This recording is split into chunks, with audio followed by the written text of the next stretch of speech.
एक हाथ अचानक औरत की तरफ बढ़ा, जैसे उसे इज्जत से छूना चाहता हो। वह घबराकर हाथ झटकने लगी, मगर जितना वह छुड़ाने की कोशिश करती उतना ही हाथ और कस जाता। जब उसे लगा अब नहीं बचेगी, तभी श्याओ मई ने अपनी लाल शक्ति का इस्तेमाल किया और किसी तरह उस हाथ को बाहर खींच लिया। लेकिन अगले ही पल वो हाथ भागने लगा। श्याओ मई ने तुरंत पकड़कर उसे दो टुकड़ों में तोड़ दिया। हाथ टूटते ही एक अजीब सी बदबू हवा में फैल गई। श्याओ मई ने देखा, सामने वही बूढ़ी औरत थी जो हमेशा उस पर जादू करती थी। वह गुस्से में उसकी कब्र तक गई, सारा जोर लगाकर मिट्टी खोदी और जैसे ही ढक्कन हटाया, बदबू ने उसका सिर झुका दिया। उसे याद आया कि इस औरत ने कितनी बार उसे सताया था। गुस्से में उसने एक तावीज निकाला ताकि उसे हमेशा के लिए खत्म कर दे, पर तभी वो मरी हुई औरत अचानक उठ बैठी और श्याओ मई का हाथ पकड़ लिया। श्याओ मई चीख उठी। उसने पूरी ताकत से उसे धक्का दिया, मगर औरत ने उसका सिर पकड़ लिया। डर कर श्याओ मई ने एक जोरदार लात मारी, फिर हथौड़ी से उसका मुंह खोलकर तावीज जबरदस्ती अंदर ठूंस दिया और मंत्र पढ़ने लगी। कुछ ही पल में पानी कब्र में भर गया और वह औरत उसमें डूब गई। श्याओ मई ने राहत की सांस ली। वह बाहर निकलने ही लगी थी कि अचानक फिसलकर दोबारा गड्ढे में गिर पड़ी। पानी ऊपर चढ़ने लगा, तभी वो मरी औरत फिर सतह पर आ गई और उसका सिर पकड़ लिया। श्याओ मई छटपटाने लगी, मगर ऊपर से पत्थर का तख्ता गिरा और उसके सिर पर लगा। वह बेहोश हो गई। कुछ देर बाद वह किसी तरह जिंदा बाहर निकली और गाड़ी में बैठकर घर लौटने लगी। उसे लगा सब खत्म हो गया है, मगर पीछे के शीशे में उसने देखा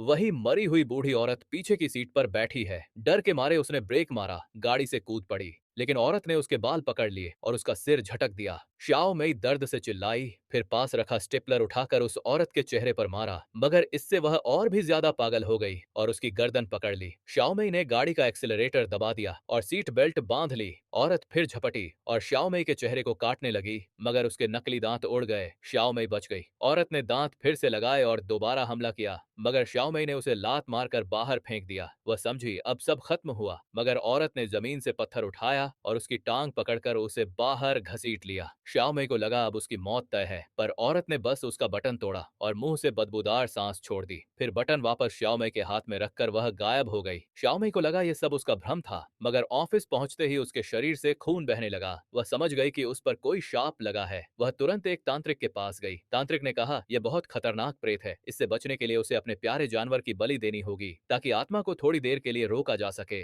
श्याओ मई रोने लगी। वह अपनी बिल्ली को नहीं मार सकती थी, मगर जब घर पहुंची तो दरवाजे पर एक काला साया दिखा। वह तुरंत कमरे में भागी। डर के मारे उसने खिड़की से कूदने की कोशिश की, मगर प्रेत ने उसे पकड़ लिया। जान बचाने के लिए आखिरकार उसने अपनी बिल्ली को मार दिया। उसे लगा शाप खत्म हो गया, लेकिन तभी वो बूढ़ी औरत फिर सामने आ गई। खतरे के समय श्याओ मई ने बर्फ की छुरी उठाई और कुछ काट डाला। फिर वह दोबारा तांत्रिक के पास गई। तांत्रिक उसे छुई हुआ नाम की सबसे बड़ी तांत्रिक के पास ले गया। छुई हुआ ने कहा कि वह प्रेत को अपने शरीर में बुला सकती है और फिर उसे पहाड़ के नीचे बंद कर देगी। दोनों ने हाथ पकड़कर मंत्र पढ़ना शुरू किया, लेकिन गलती से कई राक्षस आ गए। छुई हुआ ने जल्दी से दूसरा मंत्र पढ़कर राक्षसों को भगाया, मगर उसी वक्त असली प्रेत ने उसके शरीर पर कब्जा कर लिया। तांत्रिक ने कोशिश की कि वह होश में आए, मगर कोई असर नहीं हुआ। अब प्रेत ने श्याओ मई की तरफ देखा। तांत्रिक ने अपने सहायक से बकरे का सिर लाने को कहा, मगर वह खुद काबू में आ गया। बकरे ने उसका हाथ काट लिया और आत्मा अब उस पर चली गई। छुई हुआ ने अपनी आखिरी शक्ति लगाकर प्रेत को नष्ट किया, मगर वह खुद मर गई। आत्मा खत्म हो गई। श्याओ मई आजाद हो गई। वह खुशी से अपने बॉयफ्रेंड के साथ घूमने गई, लेकिन अचानक वह रेलवे ट्रैक पर गिर गई। बॉयफ्रेंड चिल्लाया, मगर उससे पहले ही ट्रेन आ गई।